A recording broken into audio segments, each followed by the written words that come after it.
My name is Dee Holmes, and I am a former lawyer and currently blog on a blog about Kent Hovind, and that's where my interest comes from. Well, I'm Joscelyn. I'm an avid supporter of Kent Hovind and also a street preacher, and I guess that comes into play. And let's talk about what happened today in court. It was all very interesting, and what came out after court was also interesting. So we both went to court today for the government's motion to dismiss. Also, the defense had filed a couple of motions last week also to dismiss. The judge heard from the prosecution and heard from the defense and took it, I wouldn't say under advisement, but she was going to issue an order today, which she did do. Right. Yeah, and I was surprised because, the news of the day, of course, is that she acquitted Kent Hovind of count 3, criminal contempt. So having dropped the pending charges and also acquitting him of the charge that he was convicted of back in March, as I understand it, he's going to go free. Well, he is going to go free, but not right away. He's still in the custody of the Bureau of Prisons until he gets to the point where he can go out on parole, which I understand is in August. But let's swing back and talk about why the judge decided to acquit him on count 3. It's a little bit technical, but basically the jury had found back in March that he had violated the terms of the 2007 court order. The problem with the 2007 court order is that it doesn't give any actions that Kent is supposed to stay away from. Right, and that's what he's been saying. And he's right. The judge agreed with him and his attorney and said, yes, this has to be dismissed because it shouldn't have been brought up in the first place. Yeah, well, the thing is, as I understand it from when we first got out of court back in March, when the jury convicted him on count 3, his party was saying, why are we convicting on this particular injunction, the 2007 injunction, when I wasn't even named in the injunction? There was nothing in the injunction about what I did. There was no action, like you said, in the injunction. And so I was expecting it to be thrown out eventually. I just was surprised that she went ahead and did it without really a fight or anything. I'm not really sure why, but it is kind of amazing. Well, I think, despite what some Hovind followers think, this judge is eminently fair, and if she's presented with a good argument, she is going to do the right thing, and I think she did the right thing in this case. I didn't go to the trial, you did, so you got to hear some, at least some of the evidence. I unfortunately did not. I wonder, had I been sitting there, if I would have caught that nuance or not. Well, I would take issue with calling Judge Casey Rogers fair. I mean, the average rapist gets like 8 years in prison, and he's been in there for almost 9. Well, I went through today and found some court cases, and these are not related, but, there was one minister and his wife in North Carolina who were convicted of tax cheating in about the same period, 2002 to 2007. He's currently serving an 105-month sentence, and she's an 80-month sentence. Interesting. Yeah, and I was really surprised. So that's pretty close to what Kent got. Well, Kent wasn't necessarily convicted of being a tax cheat. He was convicted of structuring transactions, which isn't even a crime unless there's an intent to launder money for a criminal enterprise, which he was not conducting. I'd have to disagree on that. Structuring is a little bit more complicated than that. I do know from work, because my day job is working for a bank, we have to take training every year, and I know based on my training that if I hear of somebody talking about, withdrawing or depositing money in such a way as to avoid the reporting requirements, I'm supposed to turn them in. That's part, I have a requirement to do so. Yeah, you're supposed to file a suspicious transaction report, right? Suspicious activity report. Right. Yeah, SAR. Yeah, and that's not really, I don't know if we're getting a little off topic because this is the former case that was decided, a decade ago. But it does feed into the current case, right, because the whole reason the property was taken was to pay the forfeiture that came from the structuring that Kent and Joe were convicted of. So ultimately it does feed back. Yeah. Well, the thing is, Joe Hovind was going like every week to the bank to do regular business. She was just paying the ministry's expenses. It's not like they're selling drugs and trying to launder the money. So if they wanted to file a suspicious activity report, that would have been that would have been one thing. But how they can possibly turn this around into a 10-year crime just for essentially doing business with your own bank is beyond me. And I think the problem is with the 2006 case, we have to remember that he wasn't just convicted on the 45 counts of structuring. He was also convicted of 12 counts of failing to pay income and Social Security tax for his employees. Now, Kent will sit there and tell you that they were not employees, that they were missionaries. Contractors, essentially. Right, but that's a pretty fine line to draw, and he didn't, in his daily conduct, he didn't treat them like contractors. They had them punch a time card, they had sick days, that sort of thing. These are not contractor type things, as far as I understand. I think the reason that supporters of Kent Hovind fix on the structuring charges is when the judge, this would again be Judge Margaret Casey Rogers, sentenced him. The charges were placed in two buckets. The tax charges were in bucket 1, the structuring charges were in bucket 2, and she picked bucket 2 because it was slightly more than the tax charges in bucket 1. I tend to think she actually granted him the acquittal today more just as a means of saving face, because a lot of people were saying they were going to easily be able to throw this out, and that was all she had left to stand, since she was also dismissing the other counts on a technicality with the indictment. I could disagree with that, and the reason I disagree was because she said, and she was very clear about this, and she said, I'm doing this on the record, she had received in the last week a couple of motions from Kent's attorney, Thomas Keith. Right. And Hansen had also joined in that particular motion to dismiss based on some information that had been dug up by a group by the name of the United States Justice Foundation. They had prepared a brief, given it to Thomas Keith, and he adopted some of the arguments in there. She was unimpressed with their argumentation, and she said specifically that she would have denied their motion to dismiss. Yeah, she threw that out there today in the hearing, like it was almost like a "don't test me, boy." I was prepared to rule against that, but she didn't rule against it. Well, and since the whole thing is moot now, it's I kind of got the feeling that she was disappointed that she wasn't going to write an order denying the dismissal. Although I listened to a interview that Hansen's former attorney and backup counsel Christopher Klotz did, and he seemed to indicate that she was going to do one. So maybe she is going to surprise both of us and come out with a decision. I don't think it's necessary at this point because she's dismissed the charges. There's no real reason to do so. Yeah, I guess it would be moot now. Mm-hmm. Well, I do think that as a Christian, I believe very much that God is at work in this case, and I don't know if everything that Kent Hovind did was legally sound or not. Certainly wasn't criminal, and I'm glad that some people are finally realizing this. I think what Klotz said in the closing arguments of the March trial was very relevant, and he said basically they got maybe some bad advice. That was like their worst thing that they did, was they just got some bad advice about how to go about this. And I do believe that God is at work now, because Kent Hovind, for all of the misunderstandings that people have with him, I do believe is a very important voice for Christianity, for the Bible, for truth. And I think that God has given us a little mercy in this case.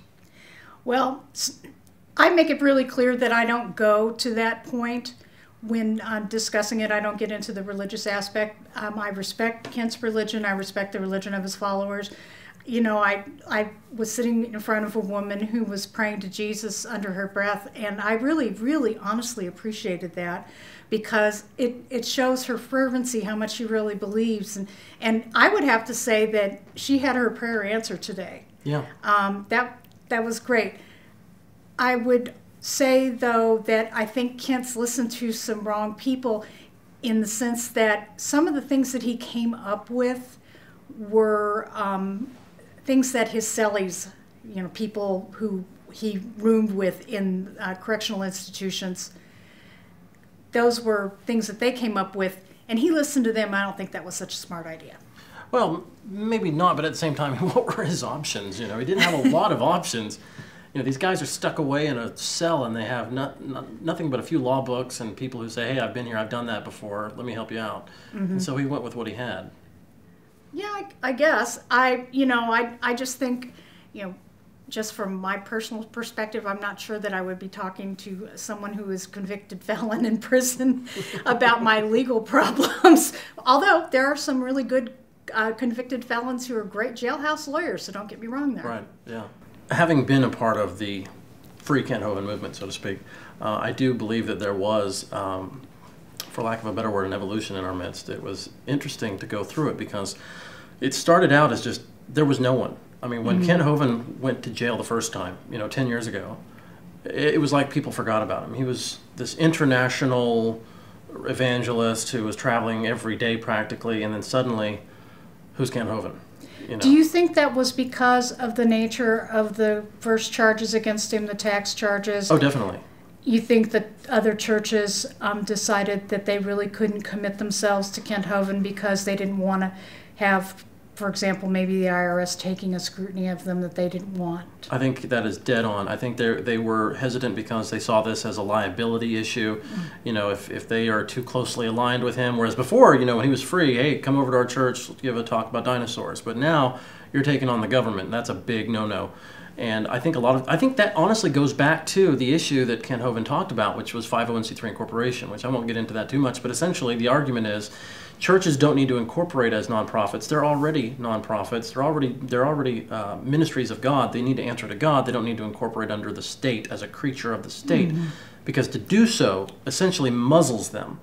And that's what Kent Hovind has been saying, and I think we're seeing a lot of that because when he went away, they thought, well, if I speak on a political issue like this, if we take a political stand, we could have our IRS tax exemption status revoked, maybe an investigation, maybe an audit, who knows? This is true. But, it's really interesting looking back at the Kent Hovind, the movement to free Kent Hovind. It really doesn't seem to have gotten started up until very early this year. Exactly. And I think, would you say that Rudy Davis was a catalyst of that? Rudy Davis was a tornado. Rudy Davis came out of nowhere. I was in contact with Kent Hovind. I mean, I worked for the Hovinds for some time, and then I wasn't really in contact with them for a while. And then, boom, I hear he's being indicted. There's going to be another trial. He's now in my hometown, or my county. And so I went to see him. I started talking with him, asking how I could help. What could I do? There was no movement at this point. There was no Kent Hovind, free Kent Hovind movement. And so I'm just kind of trying to run a few errands for him and so on and so forth. And then he says, hey, there's this guy named Rudy Davis. And he, give him a call. He wants to help. I don't know what he can do, but I'm sure we can find something for him. And at that time, it was helping him put some books out because, Kent Hovind's been writing ever since he went away, and he's wanting someone to help him publish his books. So I said, all right, Rudy, can you help out? And he was like, boy, I just want to help. I just want to help right away. And he just jumped in with both feet. And before we knew it, he had kind of become the spokesman, so to speak, for the free Kent Hovind movement. And it was neat because it was almost like God had raised him up for this cause, because at the moment when we needed all of these little factions, all of these people who were just scratching their head wondering what they could do, Rudy Davis was there to start sending out all those videos on his YouTube channel. And just every time something happened, he was throwing out an update. And of course, that accelerated as we went into that trial back in March. And when we went into the trial, I think that's when it proved that Rudy Davis was possibly the most committed man to this cause, but there were plenty of others who were playing backup roles, of course. Do you think that some of Rudy's videos were a little bit rough? I know I got called Jezebel once on a video, but that was nothing compared to the judge. She was called Jezebel numerous times. Tiffany Eggers, the prosecutor, was called a Jezebel. Some other people got called names. I mean, I've been called names before. Scientology's called me some pretty bad names in the past. So this was like more of the same. But do you think that might have hurt? Well, you have to understand our perspective. This has been a dirty fight from the beginning from our perspective. We've always felt that this was, that people weren't fighting fair, that the system wasn't fighting fair with us. And so I don't know all the details. I didn't listen to every video that he put out. I do remember him using the term Jezebel spirit for the judge, and I actually agree with him on that. I think she is extremely biased, extremely unfair. But that's neither here nor there. I think the issue is, did he make inroads with people he could have made inroads with? Possibly not. But you have to realize we were under the gun. We were scared. We were a little off balance. And we were kind of playing catch up. If the trial had gone off as they had expected it to late last year, none of this would have happened, I don't think. I think so. Well, what I find interesting is that as we went into the first trial back in March, we had just kind of found our unified voice to some extent. And we were just starting to come together as a movement. We've always been ground roots, and it was a brand new movement, to be honest. Like you mentioned, it didn't even come out really until earlier this year. January, yeah. Yeah, January possibly. So it was a new ragtag bunch of people who only knew really one thing. We wanted to glorify God by getting his preacher out of prison. That was our main mission, and that's really all we knew. We didn't know how to do it necessarily. There were arguments. In fact, there was a bit of a clash between two factions, actually. There was the sovereign citizen or sovereign man side, which was saying, you need to go to common law, you need to do this, you need to, we could march in there and arrest the judge, and we could do all of these things. And there were others of us who, I've listened to these things, and some of them even Kent Hovind has espoused, some of these kinds of views, and I'm still kind of making up my mind on them. And a lot of people are saying, look, if we could just get a good bar licensed attorney in here, we should be able to fight them at their own game. And I do believe that in the end that won out, and I think that's why Kent Hovind is about to be a free man, because we finally got together an actual legal team who put together some research, filed for dismissal, and it put the government kind of on their heels. I think you also have to keep in mind, too, that Kent's attorney, Thomas Keith, really deserves a lot of credit. He's a local guy. He's been there a long time. He's probably practiced law 30-plus years. He knows the ins and outs. He's no stranger to this sort of thing. I think we cannot discount the fact that he was good at what he was at. I don't know. I don't dislike him. I just don't think. I wasn't very impressed. I wasn't very impressed with his. I know he was sincere. He did the best he could. I was not very impressed with him. I'll tell you who I was impressed with. Klotz. Really? Hanson's attorney, I thought was considerably better than Thomas Keith in his defense. And not so much in. It just seemed to me that Keith was just kind of going through the motions. He wasn't really on board necessarily. Whereas Klotz seemed to have some empathy with Hovind and Hanson. He didn't agree with them necessarily, but he still had some empathy with them. Whereas I don't know. I'm only speculating about Keith, but it just seemed like he wasn't really on board. Well, I'm happy about one thing, and that's that we went through the system and the system worked. We didn't go with the sovereign citizen, natural man, let's march into the court, da-da-da-da-da. Right. That would not have worked. That would have brought down the heavy hand of the law. We would have seen federal marshals come out. Yeah. But I think if one lesson comes through here is that sometimes the system does work. Sometimes wrongs do get righted, even if it is by a Jezebel judge. I'll tell you this, the Bible says the heart of the king is in the hand of the Lord. And it doesn't matter how unfair a judge can be, God's will prevail, no matter what that will is. And we didn't know if it was God's will to get Hovind out of there, or if it was his will to let him stay in a bit longer. But we did what we thought we had to do. And I do believe we've seen God at work in this situation, because back in March, it looked hopeless. It looked like they were going to convict him on all counts. We later found out that it came down to one juror. Really? One juror got in touch with Eric Hovind, and he actually said that it came down to just him. That 11 jurors went in there saying, okay, we got to vote guilty. And he said, wait a minute, there's no criminal intent, there's no criminality here. This is they're misusing a law. Now I was on the outside preaching jury nullification, which means essentially the jurors can decide the law as well as the facts of the case, because that's a fundamental right that's been debated in recent times, but it was common knowledge 100, 200 years ago. He heard that and he said, I'm going to be the one to judge the law, not just the facts of the case. Wow. I as an ex-lawyer, I can tell you that jury nullification is a really hot topic. I would tend to disagree with that because I don't think that the jury should be making decisions on the law because, if you get a really, and this is just a theoretical thing, if you get a really charismatic person in there, they could have murderers walking. But what's more important, that we convict murderers or that we don't convict innocent people? There is a point. And that's why jury nullification exists. And yeah, but of course, it's hotly debated whether or not it even exists, and yet I laugh because we see it at work every now and then, like in this situation. Because no one, the juror answers to no one but God for how he votes. And so he can vote based on whatever he wants.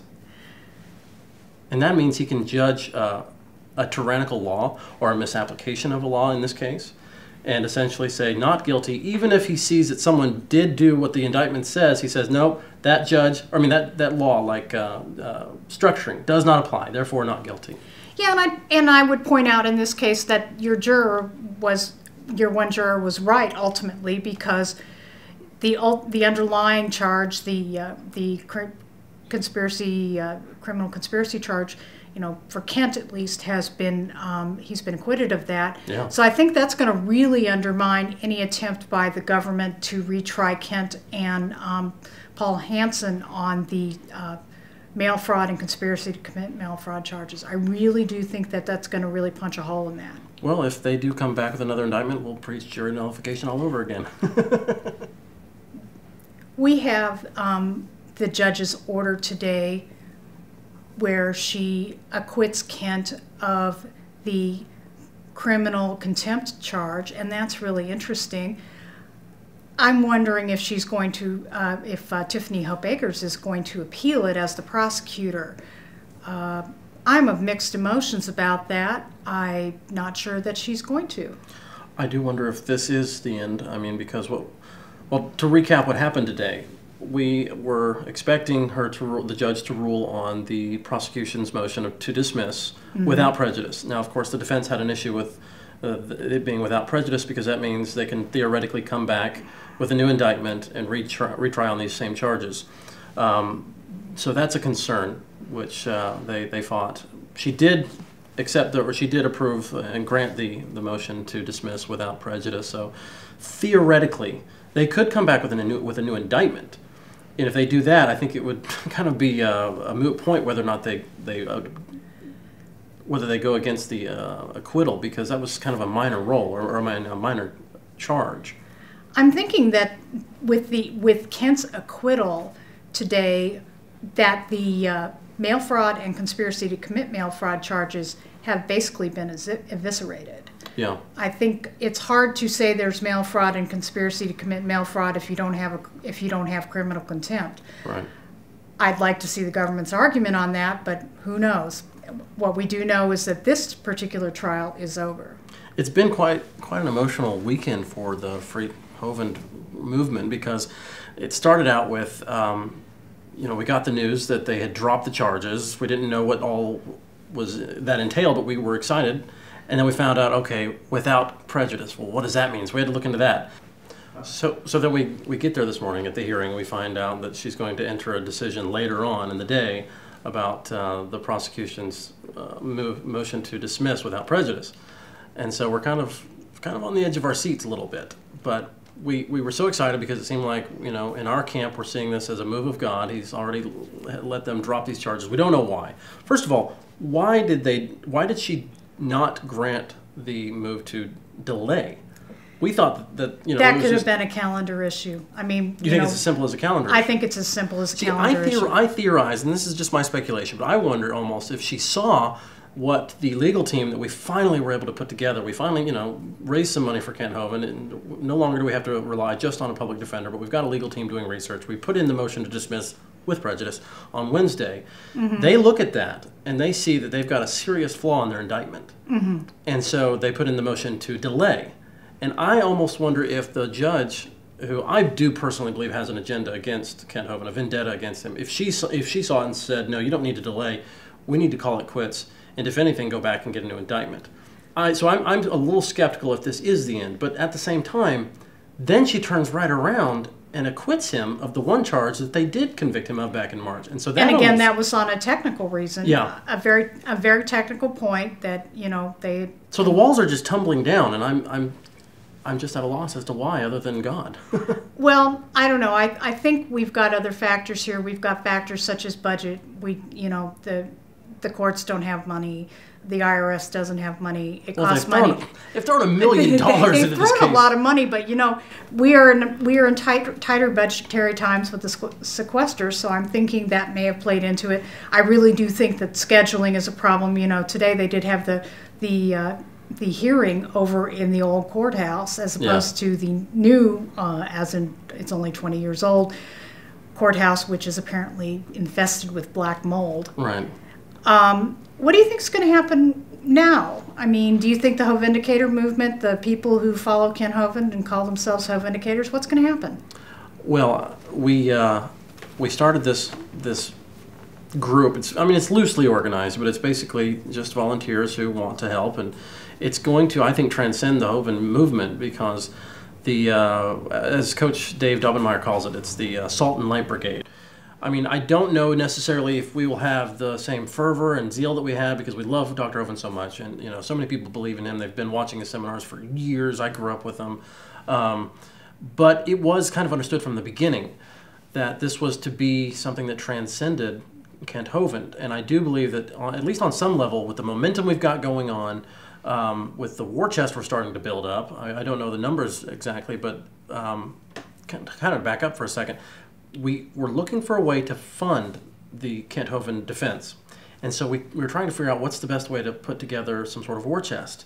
And Coach Dave Dobbenmeyer actually came together and he said, we've got this fund already through our ministry set up. Let's go ahead and use that to fund Kent Hovind's defense. And in the future, we can use that also for someone else. And so right off the bat, from the get-go, we were already considering using our efforts, our money, to help other evangelists or persecuted Christians. And so it remains to be seen, just how far this will transcend, but I do believe it will go past the Hovind movement. Yeah, I've been involved with protesting Scientology for about 20 years now, and I've seen many shifts and changes. There was a long, long period, about a decade, where really nothing happened. We'd go weeks and months without any sort of news, positive or negative. It just seemed really, really hard at times. So then I could see the equivalency with what's going on in the Kent Hovind movement. And what I'm thinking here is we may have the equivalent of the Tom Cruise jumping the couch moment, where people suddenly realize this is crazy. And I think that really woke a lot of people up. It's like, why is this guy jumping on a couch? Why is this guy in prison? You see what I'm getting at? And the movement, and that was 10 years ago. That was in 2005. That's a good point. That's a good point because, the Tea Party has kind of made it a big deal that the IRS is targeting religious groups. But Kent Hovind was preaching about that years ago, decades ago, And so, and honestly, I believe that's why they targeted him, because he was making problems for them. But that's another story. I think that this will transcend the movement because we've not only seen Kent Hovind's injustice, but we've seen how this is systemic. The government has been targeting religious groups or has been targeting groups that don't necessarily agree with everything that the government says. And we're supposed to, for some reason, kowtow to everything the government says just because it's the government. People like Kent Hovind don't go along with that. Understood. Do you think there's a possibility that the Salt and Light Brigade might get involved in prison reform?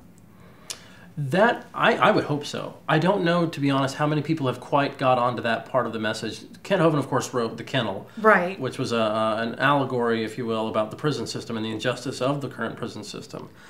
Among evangelicals, that is not a very popular topic. We think in terms of tough on crime and they deserve to be there, whatever, blah blah blah. I don't. I'm in prison ministry, and I would hope that that becomes an issue in our movement that we can actually address and confront. Okay. I don't know if we will, though, because, like I said, there's not many who have actually really gotten a hold of that message. Because it's funny, the idea of a prison system, as we know it today anyway, is not it's not rehabilitation. It's throwing men in cells, throwing men in cages because they did something the government doesn't like. The Quakers thought that they were the authors of our current prison system, and they thought it was more humane than some of the other options that were available at the time. Whatever it was back then, it is not now. Well, I think that was the, hang them high, put them in the stocks, Right. Maybe pay a heavy fine, that sort of thing, get whipped, whatever. But there's all kinds of movements that the Salt and Light Brigade may well be used for.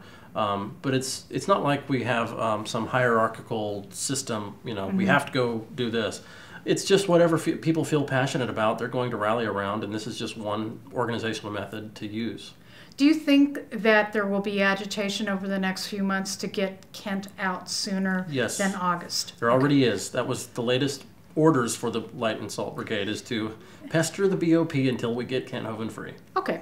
I was wondering about that because I didn't think you guys would drop it that quickly. No. The BOP is quite the bureaucracy. I know I tried to figure out how they figured out good time, and it left my head swimming. Yeah. Well, that's the thing, is we're currently trying to cut through the red tape and let him get out, because he's been in there for almost 9 years, and I think enough is enough. Yeah, and it'll be interesting to see what kind of restrictions he'll be under as far as parole goes. Where do you think we're going to go from here now? Well, the Free Hovind movement has definitely progressed over the past few months. We didn't even exist a year ago, right? Mm-hmm. There was no one. Kent Hovind didn't even put on a defense 10 years ago. Correct. He didn't think he needed to. Right. And that backfired pretty bad. I think so. Mm-hmm. But this time around, there were enough people, not many, surprisingly and sadly not many, but there were a core group of maybe 50, 100 people at the most, I guess, who came together and said, we're going to do whatever we... One guy actually quit his job. He literally quit his job just to be here for the trial, just to show support, just to sit in the courtroom. There was intense dedication this time around by a core group. And it's kind of a loosely knit organization. It's just grassroots. There's no membership ranks or anything, but we kind of call ourselves the Salt and Light Brigade. That's what Coach Dave Dombenmeyer termed us. And he's helped us put together this legal team, in fact, through fundraising efforts. But I do believe that this is going to transcend the Kent Hovind case, because essentially what we've done is we've seen that we can change things through very simple tactics, just faithful support of someone who's being targeted, prayer, even small donations here and there from a lot of people can pay off. And social media. There was a war on social media, quite a campaign. That was one thing I was going to ask you, is how much did Facebook, Twitter, YouTube... I know YouTube played a huge role because Rudy Davis was putting up videos, multiple videos a day, many videos. I finally got to the point where I couldn't keep up anymore. Well, exactly, because before, people didn't know what was going on. There was a lack of information, and so it's hard to rally around a cause you don't even know is going on. But Rudy kind of provided that missing link. He was the megaphone to get the information out there, and it was consistent, it was regular, and we rallied around it. And because of that, we were able to find out what our message is. We honed our talking points. We came together for the cause, for the trial. We all knew we were going to come to Pensacola no matter what and show our support, but especially online. People started changing their profile pictures. I am Kent Hovind, demand Hovindication. All kinds of slogans and so on and so forth. I'm a social marketer myself. I do that for a living, and I was amazed at just the power of the grassroots movement. It was pretty impressive, and I think that is a latent power that is going to continue on to other cases. Okay.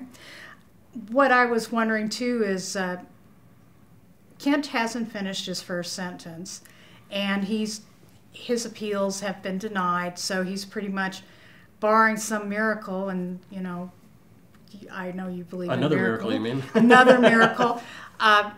He's going to be at least in prison until August, which I believe is his date for parole. I know when Joe got out of prison, Joe is his wife, Joe Hovind, she was required to get a regular job. In fact, I think she went to work at a coffee shop. Yeah. And I'm wondering what kind of restrictions Kent will be under when he gets out. Will he be required to get a W-2 job and, where he is required to have taxes, income tax and Social Security withheld? How will he react to that? Because he's been very much against doing that in the past. Yeah. I don't know just how the new ministry will play out. I have talked to him a lot, and he does have a lot of plans, a lot of visions. He wants to start a new dinosaur Adventureland. He wants it to be much bigger. There's already investors talking to him about making it a reality.